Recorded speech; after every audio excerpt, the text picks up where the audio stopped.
Catalhoyuk. That is the name of a town which was in south-central Turkey, so at the Mediterranean Sea in the east, 7,000 years ago. And there are 12 levels of it, on top of each other, and on each level there were many painted shrines found. And it was 13 hectares big, and rather a town than a village, is the assumption based on the things which were then found there. And it may have played an important role in the obsidian trade. That is a type of semi-transparent glass. It's harder than flint, all of which are stones. So that was traded, and this obsidian, that can be, all the materials in it can be traced back where exactly they come from. Where they come from, Mediterranean Sea, in Greek, or Cyprus, or Sicily, or where they come from. And that is an important indicator that there was a lot of trade going on. And that is the point, this town Catalhoyuk played probably an important role in trading this obsidian. That is according to the Reader's Digest Library of Modern Knowledge, Book 2, Part 8, Man and Society, written by Cia Bellick, Hugh Hostin, Emily Kurt, Peter Loyce, Lucy Mayer, David Martin, Jacqueline Sesbel, Ruth D. Witthaus, and J.C. Whitburn on the page 440. So. Hi and welcome. I'm trying to learn archaeology. Today, Catalhoyuk, and after we've done that, we're going to do leg injury prevention training. And if you participate in the leg injury prevention training, then it's very harmless.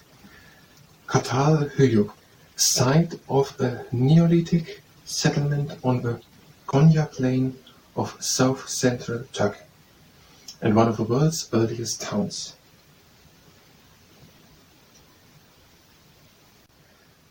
So there's Europe, then there's Turkey and the Mediterranean Sea, and there is a more flatter plain area that is called Konya, and there is a settlement. There was a settlement in the Neolithic times around 4,000 years ago with the name Catalhoyuk, or that is the name of the site.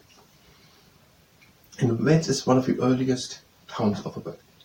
Catalhoyuk, which covers 13 hectares, which are 32 acres, so it's double around, almost 30, 2.5 times. 2.5 times. An acre is around 2.5, so it's not the other way around. It's but 2.5 times.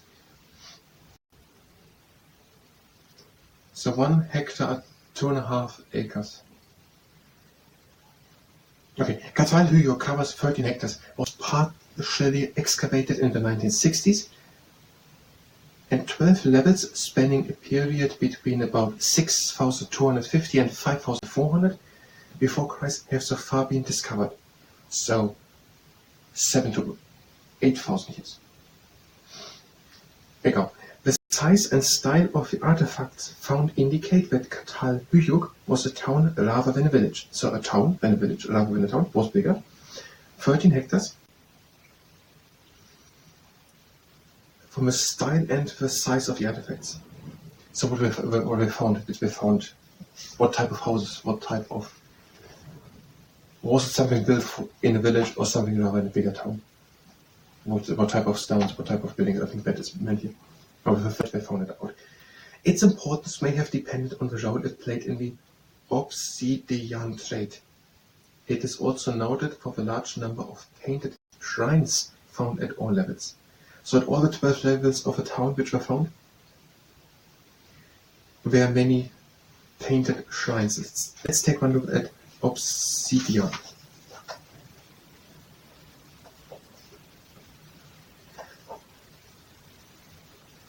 Volcanic semi-transparent glass, grey or black in color, that was flaked by humans in the Neolithic period to make tools and weapons. It's material. That's the first thing. In the Austrian trade, so the trading material, a semi-transparent glass, volcanic type, grey, black in color. Obsidian is harder than flint. We had flint in history when it was talked about Ireland, that when Laren was 5,000 year old flint found in Ireland. Flint is a stone. Okay, obsidian is harder than flint, and it could also be ground to produce vessels and luxury objects. It is harder than stone, its material is semi-transparent glass. It was found in eastern and central Turkey. Melos in the Aegean and the Lipari Islands off the coast of Sicily, so found in the Mediterranean Sea. Around it, tests made on the basic elements of obsidian can pinpoint the place where a particular piece of a substance originated. Such tests have shown that a considerable obsidian trade network existed in the Mediterranean and the Middle East in Neolithic times. So we can look exactly what elements are in it and can trace them back where they were coming out of the ground. And then they know through that they're coming from many different places, and they know that there was a trading going on.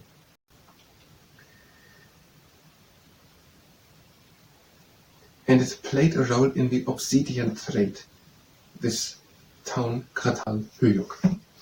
Do I have all the information? Catalhoyuk, it was around 8,000 years old, 12 layers, 13 hectares on the Konya Plain, south central Turkey. And there was obsidian trade, it played a role in obsidian trade, there were painted shrines found, obsidian trade. Okay, I'm going to start this again.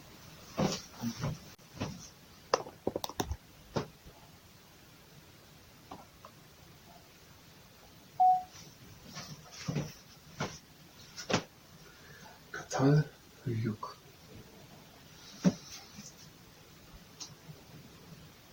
Catalhoyuk. That is the name of a town which was in south central Turkey, so at the Mediterranean Sea in the east, 7 or 8,000 years ago. And there are 12 levels of it, on top of each other, and on each level there were many painted shrines found. And it was 13 hectares big, and rather a town than a village, is the assumption based on the things which were then found there. And it may have played an important role in the obsidian trade. That is a type of semi-transparent glass. It's harder than flint, all of which are stones. So that was traded, and this obsidian, that can be, all the materials in it can be traced back where exactly they come from. Where they come from, the Mediterranean Sea, in Greek, or Cyprus, or Sicily, or where they come from. And that is an important indicator that there was a lot of trade going on. And that is the point, this town Catalhoyuk played probably an important role in trading this obsidian. That is according to the Reader's Digest Library of Modern Knowledge, Book 2, Part 8, Man and Society, written by C.R. Bellick, Hugh Hostin, Emily Kurt, Peter Loyce, Lucy Bear, David Martin, Jacqueline Sesbay, Ruth D. Witthaus, and J.C. Woodburn on the page 440.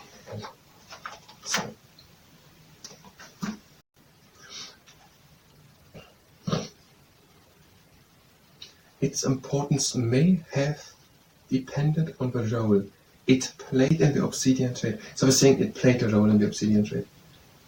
I'm going to start the camera.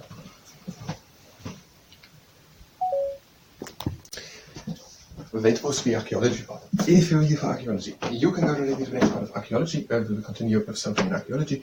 If you stay here and participate in the leg injury prevention training, then it's better the arms. Have a good standing stable leg and swing the leg in front and to the side. The goalkeeper preparing for the goal kick. And with the other leg. And now, the foot in front and back. The busy but nonchalant goalkeeper. The other foot.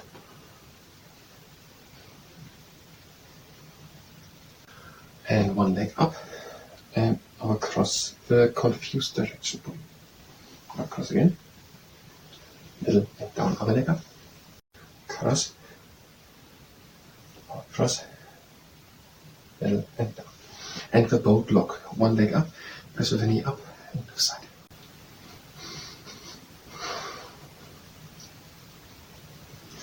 Other leg. Press up to the side.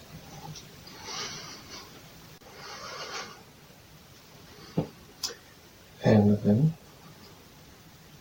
stand good on one leg, this can go to the knee, turn over, down, turn controlled over, come up again. The wildcat exercise. Stand good, turn over, roll down, turn over, up again. clock stand good. This can go to the knee. And reach always with one knee as far as you can go in imaginary 90-minute intervals on an imaginary dial, like a clock. So 12 o'clock, 1:30, 10:30, 9, 7:30 and 6 o'clock, 4:30 and 3 o'clock. And now the pin pad, don't do it if you're pregnant, heel onto the ground with the heel off the ground.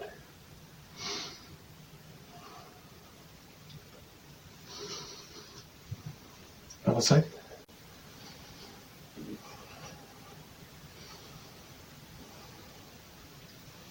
And the stamp, one leg up and down. Other one. And the horse, leg in and out. And now if you like camel, the whole body moves. And if you like another one, down leg swings.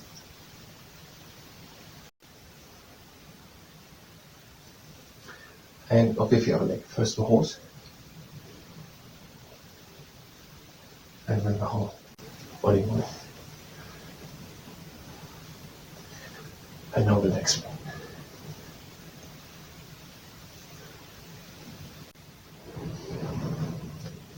Exercise, breathing it out. And breathe out. And out. And out. Breathe in across the legs. And breathing it out. Let's pause. Leg injury prevention, Jenny. I thank you very much.